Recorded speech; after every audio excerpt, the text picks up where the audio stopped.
राधे राधे, जय श्री कृष्णा, जय श्री श्याम। कैसे हैं आप सब? आई होप आप सब अच्छे होंगे, खुश होंगे। मैं पूनम शर्मा एक बार फिर से नए व्लॉग में आपका स्वागत करती हूँ। अगर आपने मेरा चैनल अभी तक सब्सक्राइब नहीं किया है तो प्लीज़ चैनल को सब्सक्राइब करके वीडियो को फटाफट से लाइक कीजिए।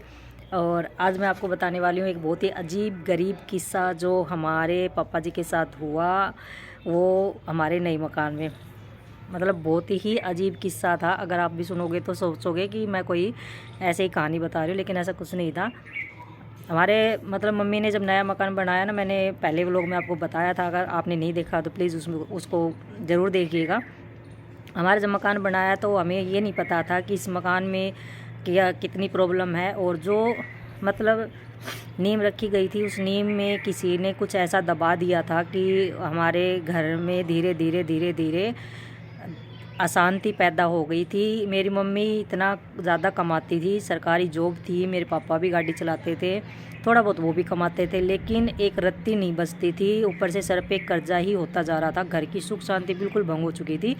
तो मेरे पापा के साथ कुछ ऐसे अजीब गरीब किस्से होने लग गए। जैसे वो रात को, जैसे गर्मियों में रात को सो गए, जैसे छत पे सो जाते हैं ना, तो वैसे मेरे पापा सो गए थे गर्मियों में, छत पे अच्छे से सोए थे। मेरी मम्मी भी सोई थी, मेरे पापा भी सोए थे, और हम नीचे सो रहे थे। बहन भाई जितने थे, तो नहीं मेरी तो शादी हो गई थी, मेरे भाई वगैरह थे वो नीचे सो रहे थे। तो पापा जैसे सोते, मम्मी भी काफ़ी बार ऊपर सो जाती थी।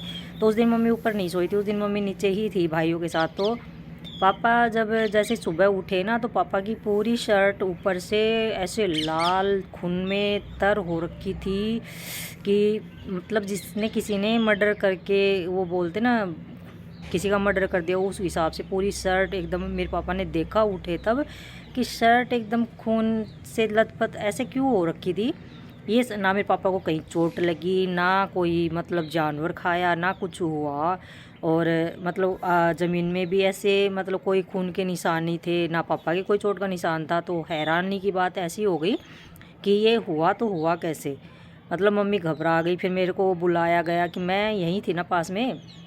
तो मम्मी ने भेजा मेरे भाई को कि जा पूनम को ले आ। तो मेरी सास ने मेरे को भेजा, अभी तू जा देख या क्या हुआ है। तो मैं गई तो पापा घबरा के एकदम से ऐसे, वैसे पापा ड्रिंक करते थे तो इतना वो नहीं था, लेकिन उस दिन पापा एकदम घबरा रहे कि ये मेरे साथ अचानक हुआ क्या है। कोई भी हो, अगर रात को अगर मैं सो रही हूँ और मैं उठूँगी एकदम से, और मेरी पूरी ऊपर से मेरे सारे कपड़े अगर खून में बंधे हुए मेरे को मिलेंगे, मैं लाल चिट एकदम मेरे कपड़े मिलेंगे, तो मेरे को भी डर लगेगा कि ये मेरे साथ कहानी हुई क्या है।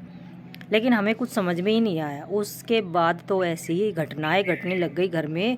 मेरी मम्मी के कपड़े गायब होने लग गए छत पे से, कभी कपड़ों के दो टुकड़े हो जाते, कभी कोई चीज़, कभी कुछ कभी कुछ, मतलब ऐसी आवाज़ें भी आने लग गई घर में। जैसे एक रात तो मैं गई घर, मतलब मेरे साथ भी हुआ था। मैं गई थी रहने के लिए मम्मी के पास, तो जैसे मेरे को भी रात को किसी ने इतनी ज़ोर से आवाज़ लगाई कि जैसे घर में कोई आया हो बाहर से ना, ऐसे बोलते हैं कि खोलो।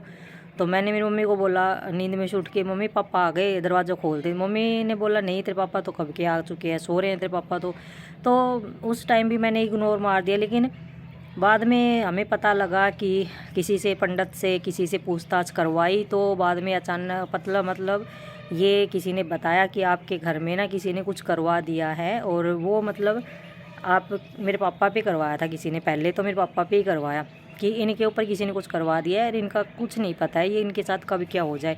तो उस टाइम से पापा भी थोड़े थोड़े, जैसे ड्रिंक कम कर दी थी पापा ने, और मतलब ऐसे बाहर भी जाना कम कर दिया था। और मतलब एकदम सुनने सुनने से रहने लग गए थे, ना बोलते ना कुछ और। जो मेरे पापा पूरा दिन लड़ाई झगड़ा करते थे, वो अचानक से इस हालात में आ गए कि वो खाट में ही पड़े रहते। फिर किसी से बोलते चीज नहीं, वो दिमाग में एकदम टेंशन सी रहने लग गई थी कि घर में हो क्या रहा है। उधर भाई की शादी भी हो रही थी, भाभी भी ऐसे मतलब रहने लग गई थी, वो भी अजीबोगरीब किस्म से बातें करने लग गई थी मम्मी के साथ। वो किसी को कुछ समझती नहीं थी उस टाइम, वो भी ऐसी हो गई। ऊपर से भाभी प्रेग्नेंट हो गई, तो वो भी डर था कि कहीं बच्चे के कुछ ना हो जाए। 2 साल मतलब ऐसे ऐसे बच्चे के टाइम होना, ये सब घटनाएं होनी, तो बच्चे पे असर तो पड़ता ही है। उस टाइम हमारे घर में जब ये माहौल बनाना, तो उस टाइम बहुत ज़्यादा टेंशन हो गई थी, बहुत ज़्यादा। ये ऐसे अजीब गरीब किस्से में आपको याद भी नहीं है मेरे शायद इतने इतने इतने किस्से होते थे उस मकान में जाने के बाद कि कुछ समझ में नहीं आया। तो थोड़ा सा कुछ करवाया, हवन वगैरह करवाया, तो उससे थोड़ी सी कुछ शांति सी हुई। तो वो जो अजीब गरीब किस्से थे, तो वो एक कोई पंडित आया, तो उसने बताया कि भाई इस जगह कुछ आपके नीम में रखा गया था, किसी ने रख दिया था, वो चीज़ आपको नुकसान दे रही है। तो उस चीज़ से हमने वो फुड़वा के वहाँ से वो चीज़ देखी, जो मंत्र वंत्र करवाए, जो करवाया वो पंडित वंडित से, जब जाके थोड़ा सा माहौल घर का सुधरा। लेकिन मेरे पापा पे तो असर हुआ ही हुआ। वो मैं आपको बाद में फिर अगले व्लॉग में ज़रूर बताऊँगी कि क्या हुआ था। और उसके बाद तो मिलती हूँ मैं कल नए व्लॉग के साथ। तब तक के लिए टेक केयर एंड बाय। और भगवान ऐसा किसी के साथ ना करे।